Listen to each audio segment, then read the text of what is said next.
اعوذ باللہ من الشیطان الرجیم بسم اللہ الرحمن الرحیم السلام علیکم ورحمۃ اللہ وبرکاتہ۔ آج ہم تختی نمبر 1 مفردات کا سبق نمبر 5 پڑھیں گے، جو کہ ہمارا تختی نمبر 1 کا پہلا سبق آخری سبق ہے۔ امید کرتا ہوں کہ آپ اچھے طریقے سے سمجھنے کی اور اسے یاد کرنے کی کوشش کریں گے۔ سبق نمبر 4 کے اندر ہم نے عین، غین، فا، قاف اور کاف یہ حروف پڑھے تھے، اور آج آخری سبق کے اندر ہم یہ حروف پڑھیں گے۔ ہم اپنے آخری سبق کا آغاز کرتے ہیں۔ لام، یہ ہے لام، لام، لام۔ لام کس طرح ادا ہوتا ہے؟ زبان کی کروٹ کے آخر سے زبان کی نوک تک کا حصہ، زبان کی کروٹ کے آخر سے زبان کی نوک تک کا حصہ جب اوپر کے 4 دانتوں کے مسوڑوں سے لگے، یہ زبان ہے اور یہ زبان کی کروٹ ہے، یعنی کہ جو سائیڈ ہے، زبان کی سائیڈ، وہ حصہ یہ جب اوپر یہاں پہ یہ تالو کے ساتھ لگتا ہے، لام، یہ یہاں پہ ٹکراتا ہے، یہاں پہ لام، یہ زبان جو مکمل ہے یہاں سے یہاں تک، وہ یہاں پہ ٹکراتی ہے، یہاں پہ، اور ہمارے منہ سے لام ادا ہوتا ہے۔ یہ اوپر والی ہڈی سے تالو کہتے ہیں نا، تو یہاں سے لام ادا ہوتا ہے، لام۔ لام کو دوسرے حروف کے ساتھ ملا کر اس طرح لکھا جاتا ہے۔ لام سے اگلا حرف میم، یہ ہے میم، میم۔ میم کس طرح ادا ہوتا ہے؟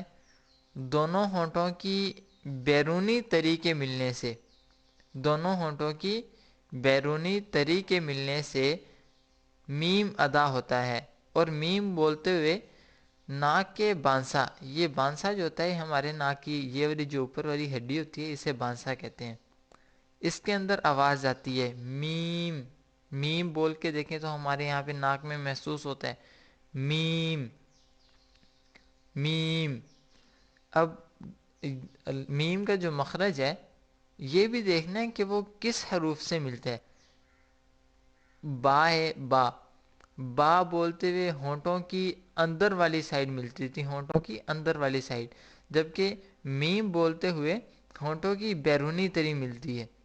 میں نے آپ کو بتایا تھا کہ با بولتے ہوئے ہونٹوں کو زیادہ زور سے نہیں دبانا، اور میم بولتے ہوئے ہونٹوں کو ذرا باہر والی سائڈ، یہ جو سامنے ہونٹ کا حصہ ہوتا ہے، یہ جو حصہ ہوتا ہے، یہ ملنے سے میم ادا ہوتا ہے، میم، میم۔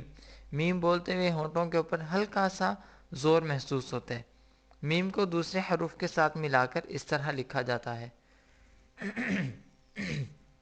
میم سے اگلا حرف، میم کو اس طرح بھی لکھتے ہیں، اس طرح، یہ کئی لوگ اسے ہا سمجھ لیتے ہیں، یہ ہا نہیں ہے، یہ میم کو اس طرح بھی لکھتے ہیں، اس طرح۔ عربی کے اندر میم کو اس طرح لکھتے ہیں، اردو کے اندر میم کو اس طرح لکھتے ہیں۔ نون، یہ ہے نون، نون، نون۔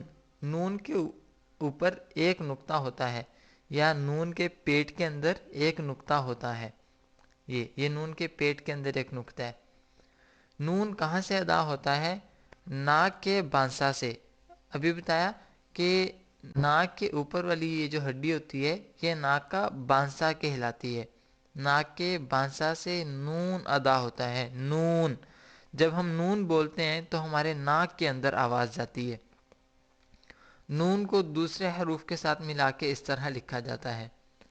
نون بولتے ہیں تو ناک کے بانسا میں آواز جاتی ہے، اور ہونٹ تھوڑے سے گول ہو جاتے ہیں، نون۔ زبان یہاں پہ ٹکراتی ہے، نون، یہاں پہ مسلسل ٹکراتی ہے، ہونٹ تھوڑے سے گول ہو جاتے ہیں، اور آواز یہاں ناک میں جاتی ہے تو نون ادا ہوتا ہے۔ واو، یہ ہے واو، واو، واو۔ واو کس طرح ادا ہوتا ہے؟ جب دونوں ہونٹوں کو گول کر کے نا تمام بند کرنے سے. نا تمام کا مطلب ہوتا ہے کہ نامکمل، کہ مکمل بند نہیں کرنا. جیسے منہ کو تھوڑا سا کھلا رکھتے ہیں لیکن مکمل بند نہیں کرتے، اس طرح. جب واو بولتے ہیں تو ہونٹ گول ہوتے ہیں. جب ہم واو بولنا شروع کرتے ہیں، واو، جب ہم واو کو بولتے ہیں تو ہونٹ گول ہو جاتے ہیں. اور جب ختم کرتے ہیں تو بھی ہونٹ ایک دفعہ پیچھے جا کے ایسے واپس آتے ہیں. جب ہم واو بولتے ہیں تو واو واو واو ایسے، واو واو. یہ واو نہیں کرنا، واو واو ایسے نہیں کرنا، واو واو ایسے. واو کو دوسرے حروف کے ساتھ ملا کر اس طرح لکھا جاتا ہے. وا سے اگلا حرف ہا. ہا، یہ ہائے، ہا ایک ہائے، ہا. یہ ہا نہیں ہے، یہ ہائے، موٹا حرف، یہ موٹا ہا ہے. ہا کس طرح ادا ہوتا ہے؟ حلق کے آخر سے جو سینے کی طرف ہے، حلق کے آخر سے جو سینے کی طرف ہے، جہاں سے ہمارا سینہ شروع ہوتا ہے وہاں پہ ہاتھ رکھیں تو ہا بولیں. ہا ہمیں محسوس ہوتا ہے کہ یہاں پہ سینے کے اوپر زور پڑ رہا ہے، جس کی وجہ سے ہا ادا ہوتا ہے. ہا. ہا کو دوسرے حروف کے ساتھ ملا کر اس طرح لکھا جاتا ہے. ہا کو اس طرح بھی لکھا جاتا ہے، یہ ہا ہے. اور یہ والی ہا، یہ ایسے، یہ. ہا سے اگلا حرف حمزہ. حمزہ، حمزہ. حلق کے آخر سے جو سینے کی طرف ہے وہاں سے حمزہ ادا ہوتا ہے. حلق کے آخر سے، یعنی کہ جو ہا کا مخرج ہے وہی حمزہ کا مخرج ہے. لیکن حمزہ بولتے ہوئے دونوں دانت آپس میں ٹکراتے ہیں. جیسے زا کا لفظ آتا ہے نا، زا، حمزہ.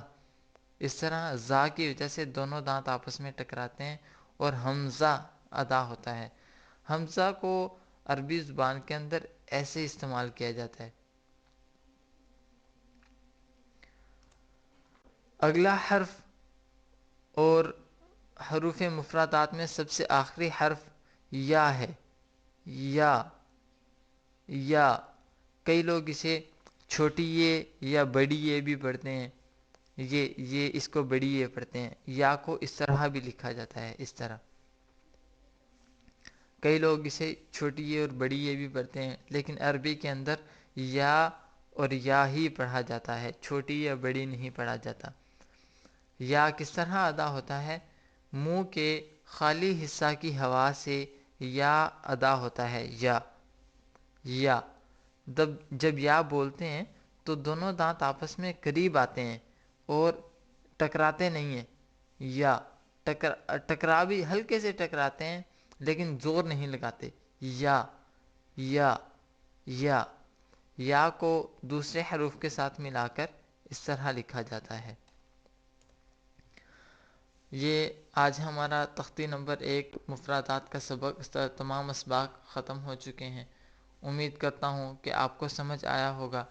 ہمیں ایک ایک حرف کا مخرج یاد ہونا چاہیے، وہ کس طرح نکلتا ہے یہ یاد ہونا چاہیے، اور دوسرے حروف کے ساتھ ملا کے وہ کس طرح لکھا جاتا ہے یہ بھی یاد ہونا چاہیے. جب تک حرف کا مخرج یاد نہیں ہوگا ہمیں حرف کو اچھے طریقے سے ادا کرنا نہیں آئے گا. اللہ تعالیٰ سے دعا ہے کہ وہ ہمیں قرآن پاک کو اور بھی اچھے طریقے سے پڑھنے اور سمجھنے اور عمل کرنے کی توفیق عطا فرمائے. صدق اللہ العلی العظیم.